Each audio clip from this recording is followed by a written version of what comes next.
สบายดีพี่น้องป้องปลายพี่น้องมาแต่บ้านไม่เสียมมาลาพี่น้องโพหอดพี่กึกสิว่าวานเขาซอยไอ้แขกพี่น้องจักหน่อยเนาะแล้วก็สิกลับตอนนี้ก็มืดผ้ามืดฝนพี่น้องเลยลมมาแห้งแห้งวังมาหอดเทื่อนไอ้แขกพี่น้องลมมาแห้งกระดอกมาเบิ่งน้องแท่นเพิ่นไถหน้าขาดหน้า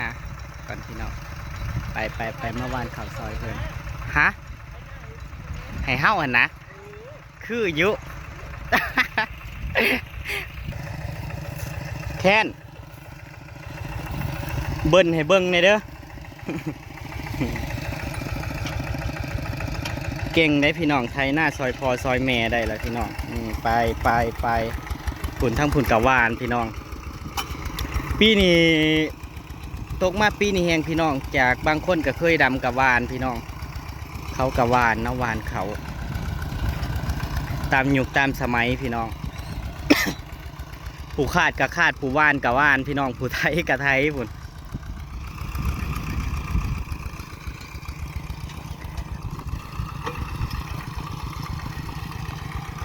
มาวานเขาซอยหมูพี่น้องเพื่อว่าหอดมือเฮาวานพี่น้องเพราะหอดมือเฮาวานน้ำมูจะได้ไปซอยเฮาเด้พี่น้องผู้จักคว่ำบอพี่น้องคอย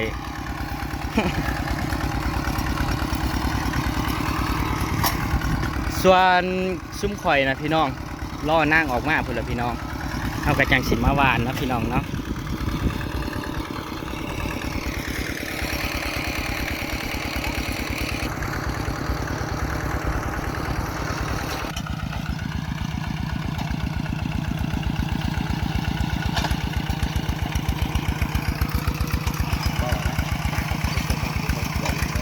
ขนาดพอมัน ขนาดหน้ามันยังบ่ได้ไทยมันเป็นผู้หญิงเบาบางนั่นบ่ได้ไทยหายใจก็ยังเมื่อยเลยล่อถังพี่น้องล่อถังข้าวมาหวานข้าวพี่น้องเก่งลีหลอพี่น้องเก่งลีหลอน้องแคน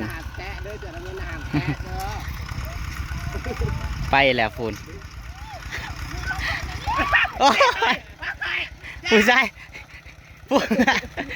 เขาคือแลนนี้คักแถฮะเขาแลนนี้ตะวื้อบุญเขาแลนไปหาพ่อหาแม่เขาแล้วบุญ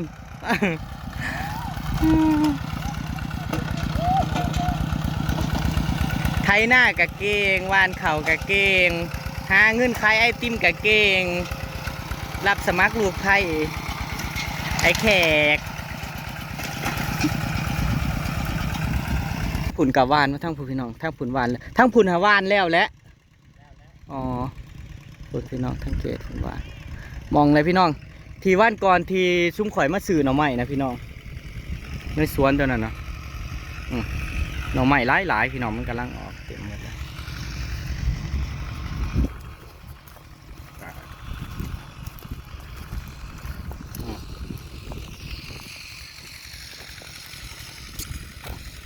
อันนี้คือข้าวปลูกสบายดีไม่เสียวบ่ได้เห็นหน้าลายมือปี๊ดมือในซุ้มเพิ่นมาพี่น้องเมื่อวานเขามาแต่เสาแต่ว่าไม่เสียวมาแต่เสาตอนแรกว่ากันนะพี่น้องบอกว่าสิพากันไปหาคุณแมงขนูนผู้เดียแขกวานเขามือเสานี่เฮาว่าสิมาอยู่เฮาว่าสิมาแต่เสาพอดีมีเสียมาล่าเพิ่นชวนไปกินแกงหน่อไม้เฮาก็เลยไปกินแกงหน่อไม้พี่น้องก็เลยบอกเพิ่นว่าเดี๋ยวกลับมาสิไปซอยแขกวานเขากันจักหน่อยบอกว่ารอบแรก4 สอบพี่น้องเขาปลูกบ้านมึงเจ้ากับพ่อได้4 สอบมือเสานี่หั่นนะปี๊ดวานเบิดละ4 สอบมือเสานี่รอบแรกเพิ่นเฮ็ดหน้าร้ายพี่น้องไอ้แขกนั่นร้ายธงเพิ่นเฮ็ดร้ายธงแต่เพิ่นก็ได้ขายแม่นบ่ อากาศดีพี่น้องยามแรงอากาศดีมาถึงเขาพัดเลยนะใช้อะไรไม่เสี่ยวถังมาถังนั่นเอามาถังนั่นสิผ้าวานนี่มันสิคำก่อน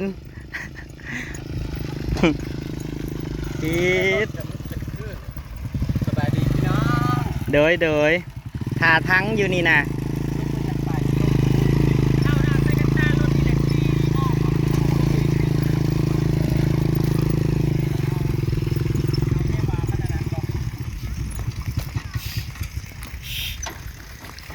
มาดูทักษะการวานเขาพระศิวานไวกว่ากันพี่น้องเฮาสิมาวานเขาแข่งกัน น้าวันไว้ มาวานเขาแข่งกัน วันไว้เอาหน่อยเนาะอันนี้ให้เจ้าให้เขาทั้งข่อยนี่มันเราคือสิเก่งแท้ โอ้ยที่ว่าดำบอกง่ายๆวาดฟ้าโดยสบายดีป้าลุง มือนี่วานเขาแล้วมือนี่มืออื่น จะได้ไปหาคุณแม่ขนุนเคียวหวัดดีครับก่อนหวัดดีครับก่อนสวัสดีป่าลุงขึ้นฮอดได้เอาขึ้นยางไปวำกุ้งเจาะของโรงเรียนขอเมียนมาอีน้อยเจ้าขึ้นมาแล้วลงมาแล้วย่าเจ้ามือปัจจุบันคือเจ้ามือ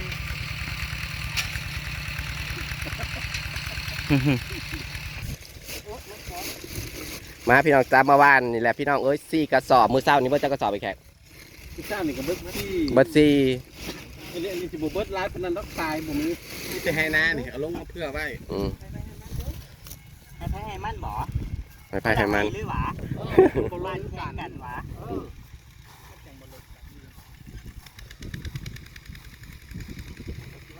สอบบ้านเขาก่อนพี่น้องพี่นี่เพอสิได้ว่านจังหวะนี้ไม่ซี่ออกมานี่จะได้ก็ได้ว่านโลดได้มึงก็ได้ไปซอย โอ้ยมันไม่ได้ยากดอกก็ได้ว่านก็ได้ติ้งแน่งฮะเป็ดถูกกินกินเลือดแป้งนี่อยากกินแต่หงเลยคนละไห้อันนี้น่ะคนละไห้เฮ้ยไปพี่น้องคนละไห้จ้าแบ่งพูดกันเรียบร้อย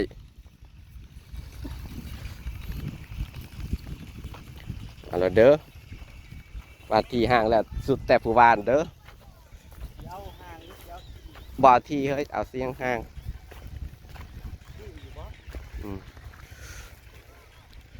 ผ่านจ้าพี่น้องจำมือซื้อเศร้านี่ห้าวานหมดแล้วเขตมือนี่ห้าวานหมดแล้วได้เฮ็ดช็อปพ่อเมียแล้วปีนี้ถือว่าจะเฮ็ดช็อปพ่อเมีย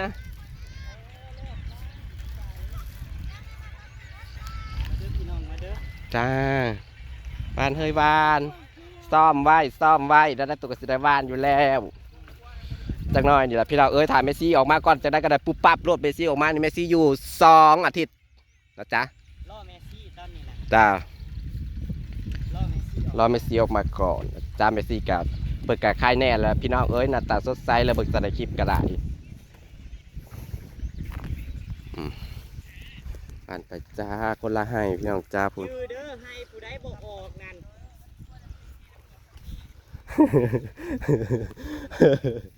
ให้ไฟบ่ออกวะเฮ้ยให้ผู้ใดบอกออกหันให้เมื่อวานใหม่แล้วก็ให้ผู้ใดทีสันเบิ้งเลยให้เธอดีแหละสิที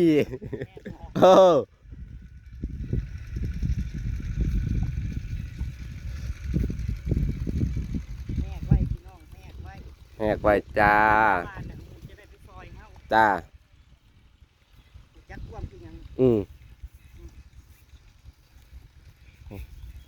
ว่านจ้าพี่น้องจัดน้องแคนกับไทยเป็นคนไทยอันนี้ก็เป็นคนหวานจ้านี่นะทีมงานของเราหวานไป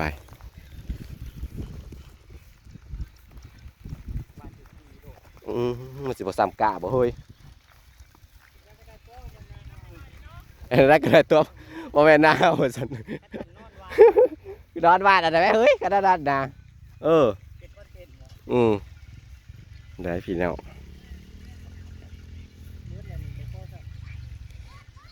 ไอ้แจ็คขี่แจ็คสีห่างเด้อต้องจดไว้บ้านหรอละ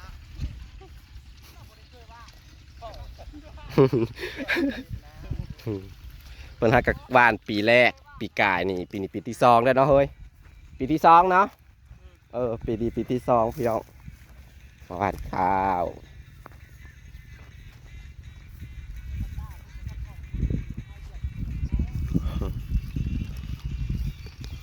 ผู้ทางผู้กับข้าเจ้ากะว่านคือกันพี่น้อง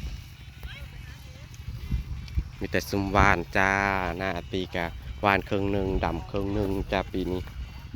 ลองเบิ่งพี่น้องจ้าจากสีได้จากสีหยางเด้อหมู่ว่านก็คือว่าได้อยู่ บัดเวลาขาดมันก็แตกแต่กันเดียวนะ แตก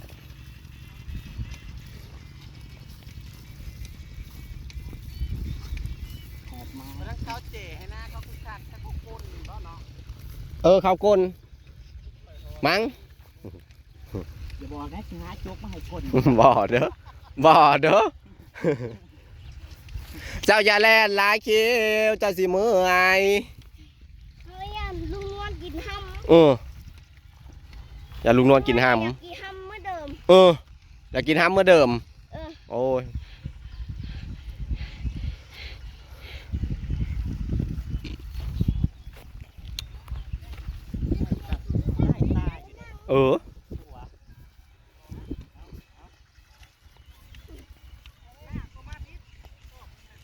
ไปเลยจ้าเลิกไปเลยปั่นไปเลยจ้าปีนี้พี่น้องปีกายนี่เฮามามัดเข่าผัดพลพี่น้องปีนี้มาวานเข่าจ้า ปีที่แล้วเขาก็ได้มาซอยกันอยู่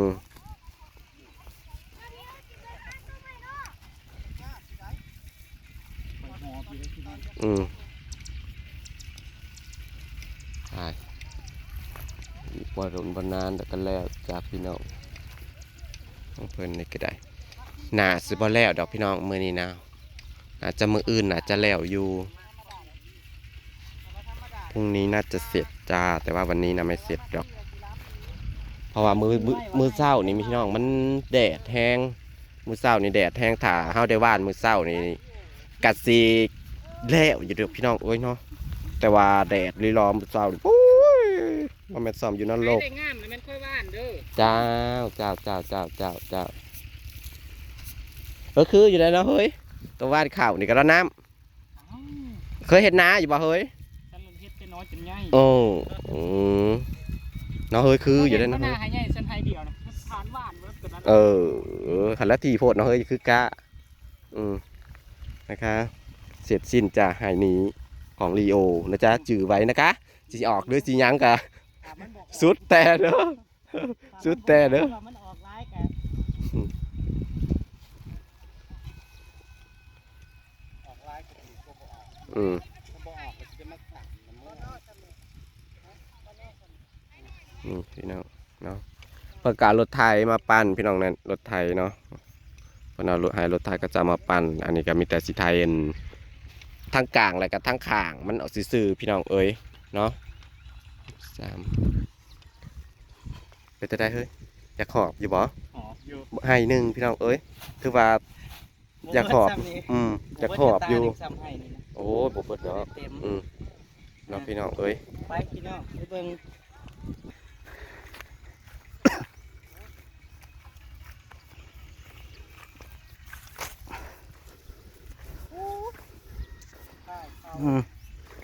ปี๊ดทักษะในการวาดนี่สู่ผู้นี้ว่าได้บ้านกลางป่านี่อันนี้นะพี่น้อง ทักษะในการวาดแล้วนี่คือแบบมืออาชีพคุณคุณเวดมือเพิ่นน่ะแบบว่าไว้ไปแล้วของเฮาแล้วกระตาหนึ่งนี่เบิดยุ่เจ้านะให้หนึ่งบ่พ่อบ่ให้ได้งามๆนั่นเป็นคนเบาน้ำออกงามอยู่พี่น้องของเบาน้ำแล้วแบบหวานบ่ที่บ่ห่างฮะเมืองทักษะละหวานนะแบบมันได้พวกคนน่ะแค่คิดว่าสิมาหวานทั้งลุมแม่นได้เพราะว่าพักกันขึ้นหวานอยู่ถึงคือว่าหวานอยู่ลุ่มก่อนหวานแต่ลุ่มขึ้นมาไม่แต่ว่าผู้ขึ้นมาผู้แมนเบิดพี่น้องหน้าพี่น้องหวานข้าวแข่งกันเป็นตะม่วนในยามมื้อแรงอากาศก็ดีผู้แต่ละธงพี่น้องทางผุ่นก็เพราะทางผุ่นพี่น้องไทยสนั่นไผอยากดำก็ดำเด้อปีนี่เด้อส่วนขน้อยบ่ดำเด้อเฮาว่าน้ำล้างหมู่พุ่นแหละพี่น้องเพราะว่าเฮานั่นเฮาใส่เขาดอเด้พี่น้อง เขาใส่ข้าวดอก ใส่ข้าวดอกมันสิโป๊ผล เขาของเขากะทีเลย เบิ่งแล้วว่าหักเบ็ดมันพอดีเลยเนาะฟังเห็นบ้างโอ้โหข้าวดีเป็นน้ำเกลือชื่อกระยาในคันหน้าหนังงามผู้ชายก็ว่าให้ผมว่าไม่เกินให้จะวันละจะว่านให้ลุ่มนั่นให้นี่ละวานละเหลือแต่ข่าวอยู่น้อยเดียวสบายและชุ่มแล้วก่อน ปีนี้ใส่พุ่นจักสอบปี50 สอบพี่น้อง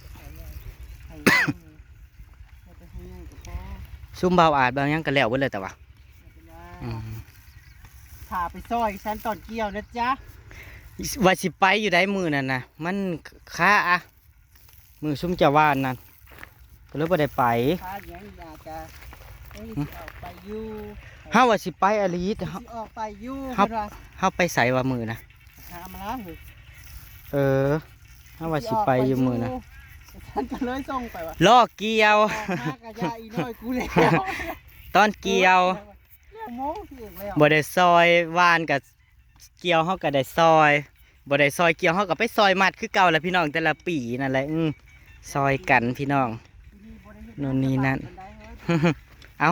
แล้วในเฮ็ดหน้าสบายแล้วว่าบ่ได้เกี่ยว อ๋อมีแต่เอาโหลดลงเนาะปีที่แล้วนะเพิ่นเอาโหลดลงเด้ตอนเกี่ยว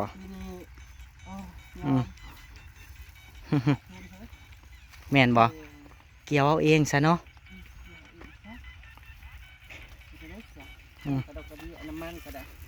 ปีนี้แห้งแล้วเขาสิเอาแพงกว่าเก่าน้ำมันแพงมั้งใส่ปุ๋ยบ่ใส่ปุ๋ยบ่หวานปุ๋ยห้องพื้นหวานเขาหวานปุ๋ยใส่พร้อมกันเลยแล้วก็มาขาดหวานปุ๋ยห้องพื้น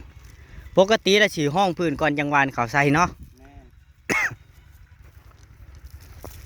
ป้าปีนี้เชงสิได้ขายเขาลายเลยเนาะเหลือแต่ธงเดียวนี่แต่ว่าที่หวานหมดท่านแล้วนี่เดี๋ยวยังจะในวงหัวครับอันแถวนั่นด้วยนะแถวกลางตุ่มมงกุ๊กแถวตัวนั้นพี่น้องกับแมนหน้าเพิ่นหน้าลาย